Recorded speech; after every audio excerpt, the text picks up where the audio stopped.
The Chicago Bears are currently set to be over the salary cap for 2026, but Ryan Poles can create a bunch of space without even cutting or trading anybody.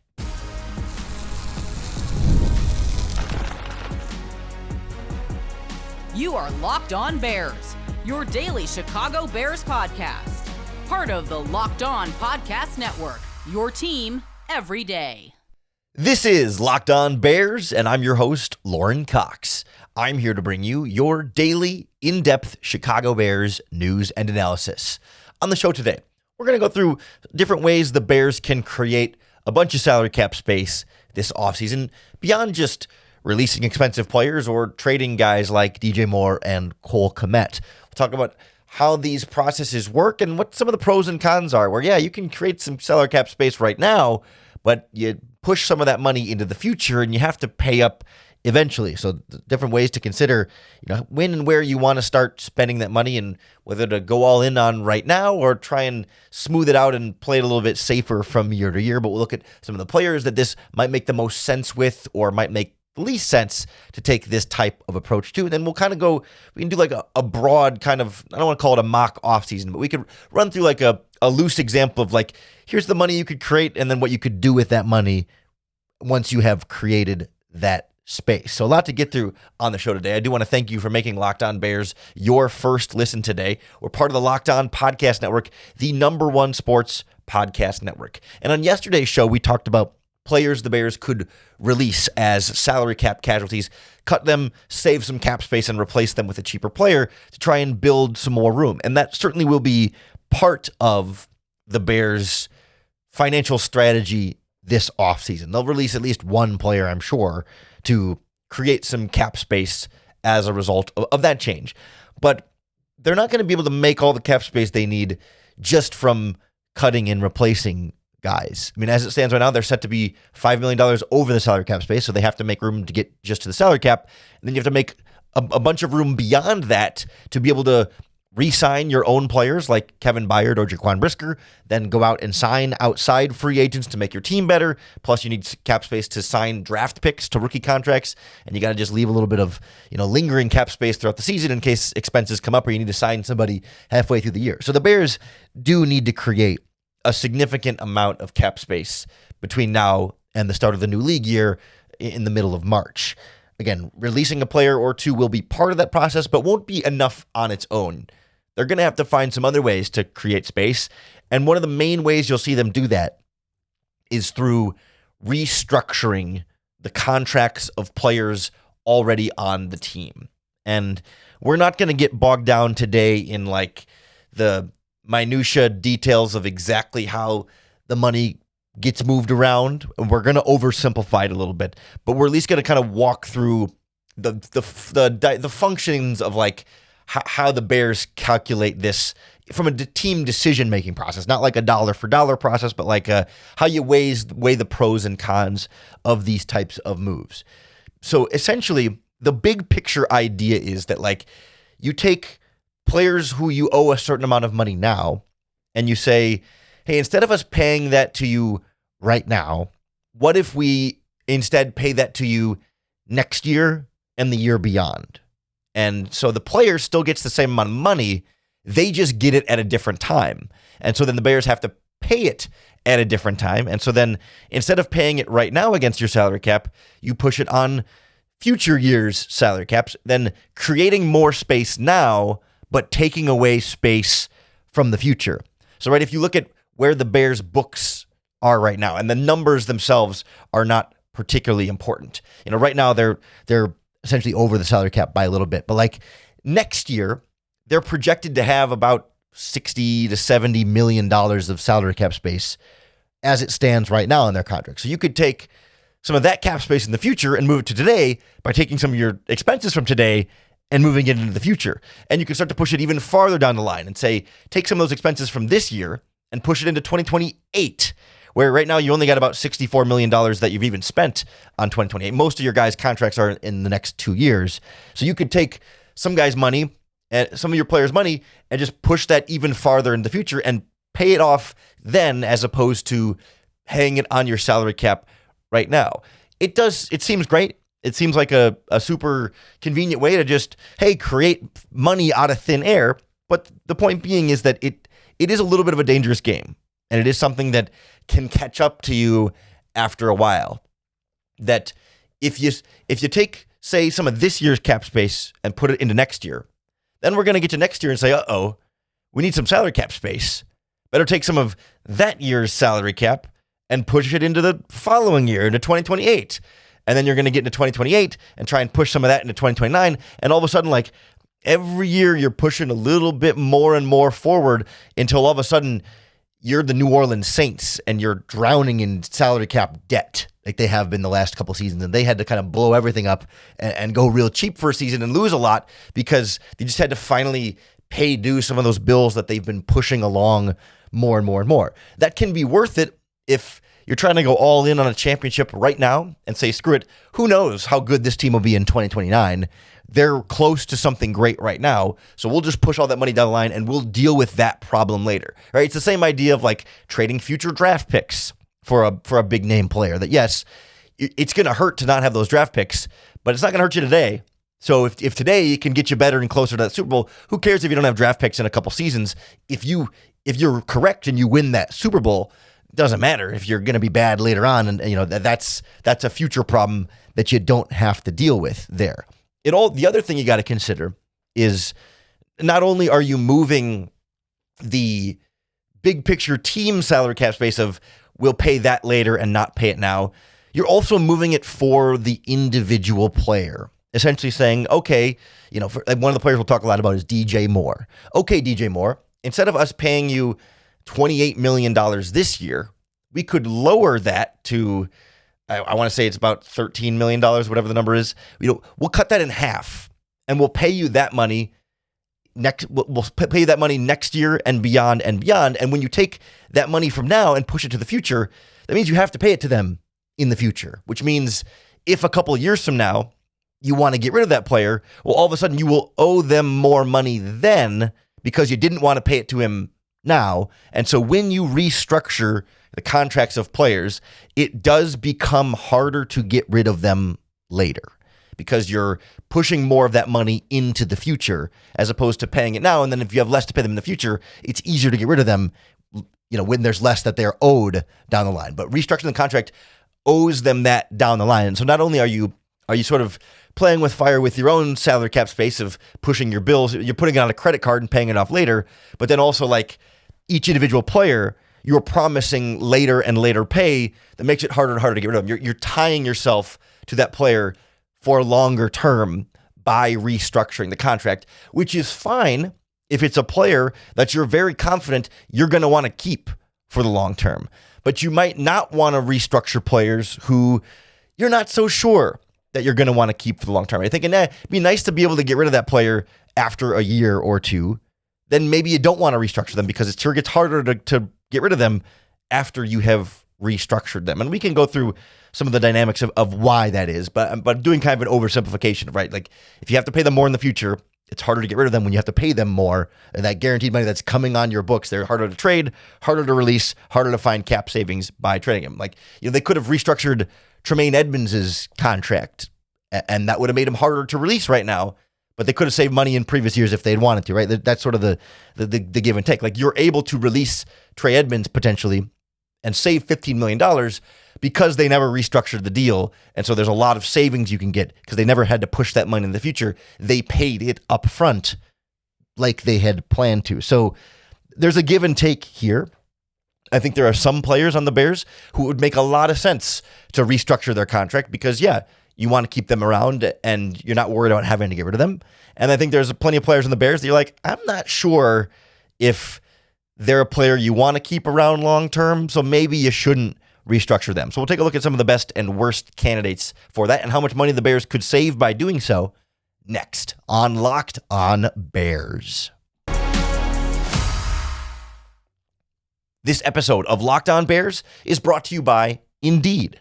If you've ever hired someone who looked good on paper but wasn't the right fit, you know just how important that is. So when you want candidates who truly match what you're looking for, trust Indeed sponsored jobs. Hiring? Indeed is all you need. Stop struggling to get your job post seen on other sites. Indeed's sponsored jobs put your post at the top of the page and help you reach the right candidates faster. According to Indeed's data, sponsored jobs post directly on Indeed are 90% more likely to report a hire than non-sponsored jobs. So spend more time interviewing candidates who check all of your boxes with less stress, less time, and more results using Indeed sponsored jobs. Listeners of this show get a $75 sponsored job credit to help give your job the premium placement it deserves at Indeed.com/LockedOnNFL. Just go to Indeed.com/LockedOnNFL right now and support the show by saying you heard about Indeed on this podcast. Terms and conditions apply. Hiring? Do it the right way with Indeed. I do want to thank you again for making Locked On Bears your first listen today. Whether it's the first time you've ever listened or it's the 100th time you listened, you are who we do this show for and why we do this show. So thank you so much for making us a part of your day. If you want to take your listening to the next level, you can check out the Locked On Bears Everydayers Club that will give you access to an ad-free audio feed of Locked On Bears on Apple Podcasts, Spotify, wherever you listen to podcasts. It works on any of them. Plus, you'll also get access to an exclusive Locked On Bears group chat in the Everydayers Club Discord channel just for listeners of this show. If you want to check it out and find out more, you can go to the website lockedonbears.supercast.com. And you can always find that link in the show notes descriptions wherever you tune in to the podcast. But as we have a better understanding now of like the pros and cons of restructuring contracts and moving money around with creating salary cap space now that you have to pay off later, I want to go through some players on the Bears that would make the most and maybe least sense in this to get a sense of what we might predict happens this offseason. Let's start by just looking at some dollar amounts of like how much salary cap money you could save by restructuring players. Because it's one thing to just say, oh, well, just do the ones that save you the most money, but not everybody that would save you the money is the player you want to restructure. But the big one here is that with DJ Moore's contract, if you did, first of all, when you restructure a contract, you can choose a smaller amount than these numbers, but this is the maximum you could save by restructuring DJ Moore's contract is $16.8 million. You could save this year on DJ Moore's contract. Essentially, you take that money and push it into the future. I'm not going to get in the nitty gritty of exactly why that is. I mean, it's sort of a math equation that we don't need to get the numbers and stuff. So you could choose to do less. You don't have to do all 16.8. You could say, well, we'll put 10 into the future and then keep an extra 6.8, right? If you want to minimize some of the long-term costs while still creating some present-day stuff. But 16.8 is the big number you could save by restructuring DJ Moore's contract.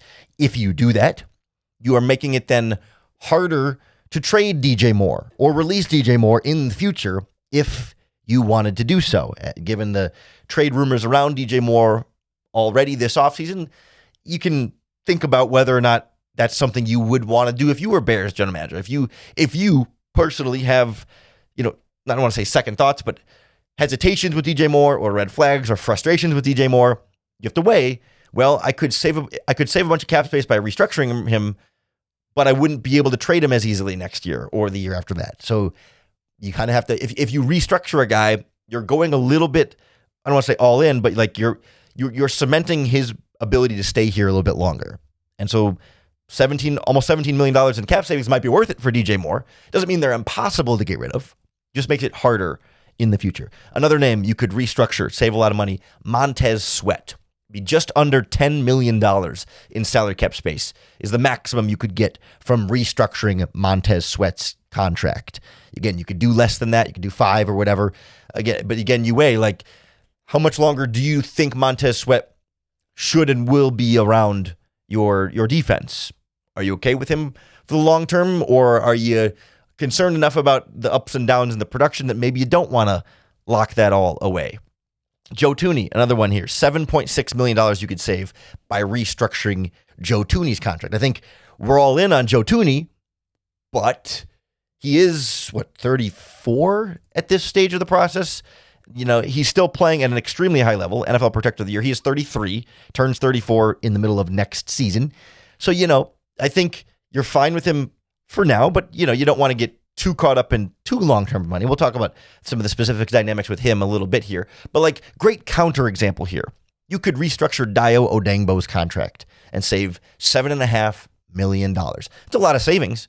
$7.5 million could replace Tremaine Edmonds at linebacker or could help you pay for a new safety or whatever. But if you restructure Dayo Odeyingbo's contract and save that $7.5 million, it's going to be a heck of a lot harder to get rid of him next year if you want to. And given how poorly he played before then tearing his Achilles, I think we're all feeling like we will be ready to move on from Dayo Odeyingbo next offseason when it becomes much, much easier to do so. If you restructure the contract, it then becomes harder to do so. It doesn't lock you in, but it just makes it harder to do so. And I could see where, it'd be nice to have that $7.5 million in savings from a guy who's not going to play much of this upcoming season, but do you pay now so that you can get rid of him sooner? Or do you pay later and make it harder to get rid of him later when you do want to get rid of him? That's the real challenge here. A couple other names we'll throw in. Jalen Johnson, you would save just under $7 million in salary cap space if you restructured his deal. Jonah Jackson, at a similar point, about just under $7 million in savings. And Kyler Gordon also is about $6.5 million in potential savings you could get just from restructuring his contract. It's just over $6 million for Kyler Gordon. And so all of a sudden, you could add all those up. You could say, 17 from DJ Moore, 10 from Sweat, 7.5 from Tooney, 7.5 from Odeyingbo, 7 from Jalen Johnson, 7 from Jonah Jackson. I'm not a math guy that quickly at all, but that's like $60-70 million altogether right there. I mean, give or take, in just boom, you don't have to cut anybody, don't have to trade anybody, just guys who are currently under contract for you, just move their money around in the future, and you could create $60-70 million of cap space right now. Now, you then have to pay that $60-70 million over the next couple of years on your books, but you'll deal with that problem later. You've now created all the money you need to sign Trey Hendrickson as a free agent, to trade for Max Crosby, right? To absorb that big contract, to go all in on this season. You could do that just by restructuring the contracts of guys already on your roster and not lose anything in the process. You could keep Tremaine Edmonds in that process if you really wanted to. You wouldn't have to trade DJ Moore or Cole Kmet. You just can restructure these deals, push that money in the future, and create that savings today. Sounds great. But realistically, as we just talked about, the Bears are not going to want to restructure all of those contracts. Some of those guys you don't want to lock yourself into longer than you have to. Some guys you might be able to tolerate that a little bit more. And in reality, the Bears are going to release and or trade, at least one player. I mean, just every offseason, you release a couple guys, maybe you trade a guy. The Bears' salary cap picture for this year in free agency are going to be a combination of, restructuring those contracts and maybe cutting a player or two and maybe trading a player. The picture is not just going to be all of one type of move. It's going to be a combination of these kind of things. And so I want to go through what this might look like. I'm not going to do a full mock off season of all right, here's the players you're going to sign for the amount you're going to sign, and then here's the draft picks that are going to go through it. But more so, I want to get a picture of what this could look like, what combination of releases or trades or restructures make sense in terms of how much money you could create, and then roughly what you might be able to use that space on to kind of give you a sense of what Ryan Poles is weighing and will have to go through this offseason. We'll break down what that might look like next on Locked On Bears. This episode of Locked On Bears is brought to you by FanDuel Sportsbook. The winter games are officially here, and if you're anything like us, you're locking in for the events that you only get to see on the biggest stage every 4 years. And that's why following the winter games on FanDuel just makes sense. From medal counts to individual events to finding your angle on the sports you care most about, FanDuel gives you more ways to stay connected to the action. Like the drama of curling matches that start slow and somehow get intense fast, or speed skating races that are decided by inches, hockey games that feel different right from the opening faceoff. Even niche events become must-watch when you're fully locked into the competition. I've been really enjoying the biathlon, where they ski as fast as they can and then instantly like lay down and shoot targets with a rifle and then get back up and ski as fast as you can. Somehow they're racing while also shooting in between. I don't fully understand it, but I know that FanDuel is helping keep the entire Olympic experience engaging from start to finish. The Winter Games are on, and there's no better way to follow them than with FanDuel.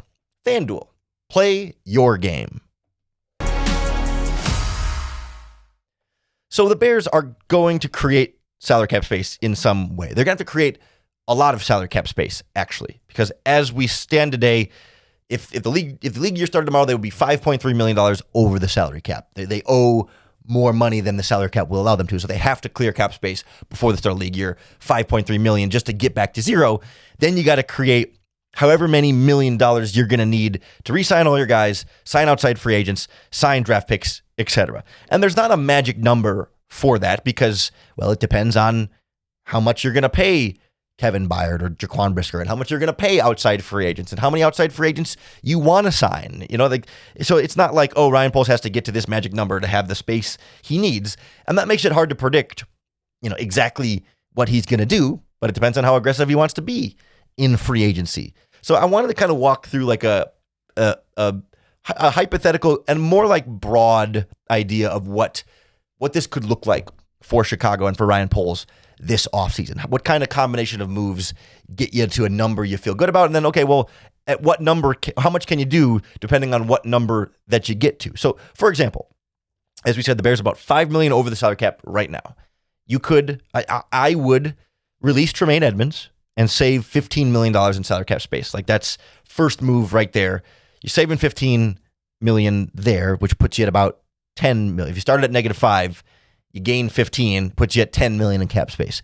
That might be enough for your draft picks and some miscellaneous expenses, but that doesn't get you enough to re-sign your own players and sign outside players. So you got to create more money than just releasing Tremaine Edmonds. So then what if we restructure DJ Moore and don't have to do the full $17 million, maybe just do $15 million restructure on DJ Moore's contract, to push $15 million of that into the future to create more money right now. That puts you at $25 million in cap space today. Okay, now we're getting somewhere. I think I would restructure Joe Thuney's contract, and the really quick nuance and nitty gritty I'll get with on Joe Thuney's contract is that Thuney's contract runs through 2027. So it's this year and next year. So if you restructure all that money, you're just pushing it into next year. You're not pushing it 2 or 3 years in the future. It's just 1 year in the future. And so if I think Joe Thuney's going to be part of my offensive line this year and next year, then I might as well push that money to next year because he's going to be here either way. So I'd rather create the space now, and it saves about $7.5 million restructuring Joe Thuney's contract. I would do something similar with Kyler Gordon's contract. I think he's a guy who's going to be here for a while. So I save $6 million by restructuring Kyler Gordon's contract and pushing about $6 million of that into the future. It's not a ton, but it's a nice little handful to help you sign another player. And then the other one I'd throw in here is Jalen Johnson. Jalen Johnson is also only under contract for 2 more years. So with him, you do have the option, and you could give him a contract extension and push money into, you could add years to his contract and push money into those years as well. Say, okay, Jalen Johnson is still only, 27? He's 26 right now. He turns 27 in April. So he's only under contract right now for 2 more years until he's 28. You could say, hey, Jalen Johnson, we'll give you one more, we'll add a year onto your contract, and then we'll push some of this year's money into that year, and we'll give you $20 more million guaranteed that you'll get then, but not right now. So he benefits because he gets an extra year of financial stability on his contract. You benefit because you lower his salary cap space now, and it's sort of everybody wins there. So it's not, it doesn't have to be a restructure. You can also extend the guys and move money that way. So anybody who's, coming up towards the last couple of years of their contract, you could extend and lower their current dollar to then pay them more in the future on future years of their contract, just like a restructure, but adding additional years. So whether it's a restructure or a small extension for Jalen Johnson, you could create about $7-ish million in cap space with him. And all of a sudden, you restructure Gordon, you restructure Jalen Johnson, you restructure Thuney, you restructure DJ Moore, you cut Tremaine Edmonds, and you go from -$5 million in cap space to about $47 million in cap space. And all of a sudden, that's some pretty good money right there. $47 million. Now we're cooking. And you could then throw in some team calls you up and says, hey, we'll give you a good draft pick for Cole Kmet or whatever, like you would save $8.5 million by trading Cole Kmet, and all of a sudden you're at $55 million in salary cap space. And now you're feeling like, all right, $55 million, now I can do some real spending, right? It seems that way, but then once you start spending, it goes really fast. You think $55 million in cap space, go get Trey Hendrickson, go get the big name in free agency. But like, I want to briefly kind of walk through how quickly that money dries up. And I'm going to throw some round numbers out here, and we're not even going to get too specific into names. It's not necessarily about like exactly who fits these bills exactly, but it's just to give you an idea of how quickly the money goes. Let's say you got 55, you trade Cole Kmet to, and you got $55 million in salary cap space. Well, okay, we have to set aside about $10 million of that, give or take. It could be 8, but let's just make it around 10 to sign your draft picks, and then you got to hold on to some cap space into the regular season in case you make a trade or you need to sign a free agent off the street. So that's what the 10 kind of covers.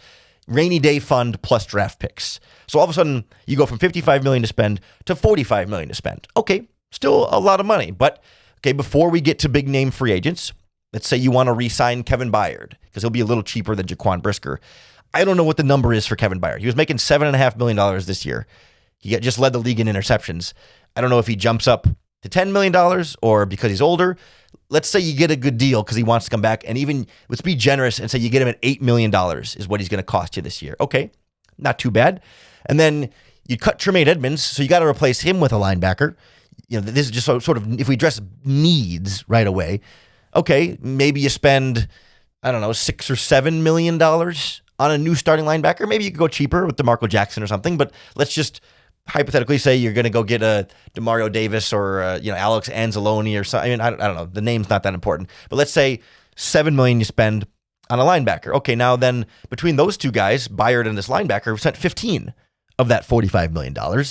And so you got 30 left. And well, you traded Cole Kmet, so you're going to want at least something else at tight end, right? Not an expensive tight end, but another $3 million on a backup tight end, something, low end, Mo Alley Cox, somebody like that isn't going to break the bank. Still number 2 tight end, but better than Durham Smythe. Okay, so maybe $3 million there.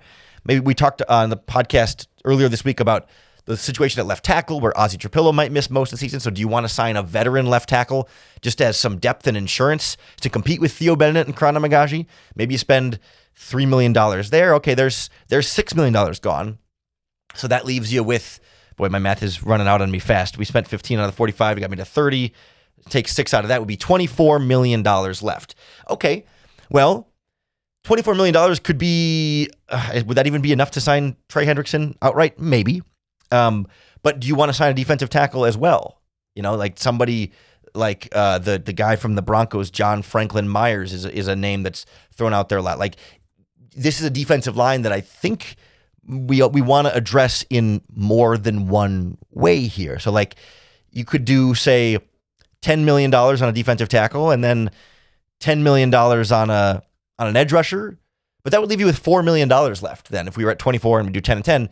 And that's not going to be enough because, those are all the big name free agents. But one thing we forget about, and there's not really a good way to calculate it, is like all of the backups that you got to either re-sign or sign to your contract or sign new players. So like when you look at the Bears' own free agents, you're going to need 3 or 4 backup defensive linemen, either re-signed or brought in from outside the organization. You're going to need 1 or 2 linebackers from outside the organization. You're going to need 3 or 4 cornerbacks. You're going to need 2 safeties plus 2 backup safeties. I didn't even talk. I re-signed Kevin Byard. I never even got a second starter with that money that I was just throwing around there. Plus, on offense, you're going to need another backup running back behind Swift and Monungai. You're going to need a couple of receivers to replace Zacchaeus and Duvernay.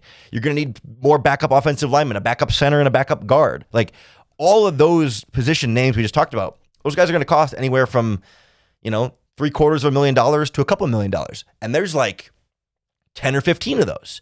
So that's like $10 or $15 million of your cap space that you just got to sign on backups to replace your defensive line depth, your offensive line depth, your defensive backs, your safeties, and your corners. So all of a sudden, you don't have $10 million to spend on a defensive tackle and a defensive end there. Like you got to use some of that to get another starting safety plus 2 more backup safeties. Like you just don't really have, even if you create all that salary cap space that we talked about, there's not a lot of money to go out and upgrade all the positions you want to upgrade, let alone use a big deal contract on Trey Hendrickson or Max Crosby. Like, okay, then you could go back and restructure more contracts and push more of that money in the future, but then all of a sudden you're getting into future salary cap trouble. And this is the equation that Ryan Poles is working through, right? Like, holy crap, I'm creating $50 million in cap space today.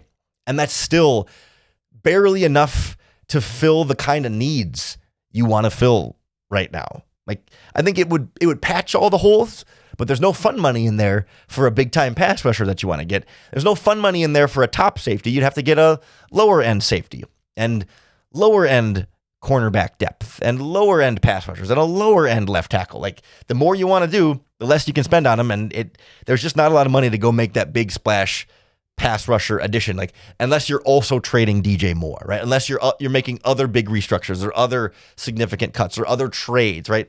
It just becomes cost prohibitive, even when you're already moving the money around and creating a bunch of room. So that's the real, like, fascinating salary cap dynamics of the offseason for the Chicago Bears. And I do not envy Ryan Poles having to actually work through the numbers there instead of me just talking about hypotheticals and throwing around round figures. Like, he and his team got to calculate all that out, and I don't have the math brain to do all of that stuff. But hopefully it gave you a better understanding of where the Bears stand from a salary cap standpoint and how they can create more money and some of the pros and cons of going through that process. If you learned something, I hope you'll hit the subscribe button on YouTube or wherever you listen to podcasts, because that's going to be the best way to keep up with all of our daily, in-depth Chicago Bears news and analysis. Really appreciate you tuning in and being a part of our podcast listening every single day. If you want to join that Everydayers Club, you can check out LockedOnBears.supercast.com to find out more information, but you can always keep tuning in the same way you always do. We're going to be free and available on all platforms. We're not moving behind a paywall. It's just an added way to increase and step up your listening if you like. But as long as you keep tuning in to Locked On Bears, you're always going to leave with another opportunity to bear down.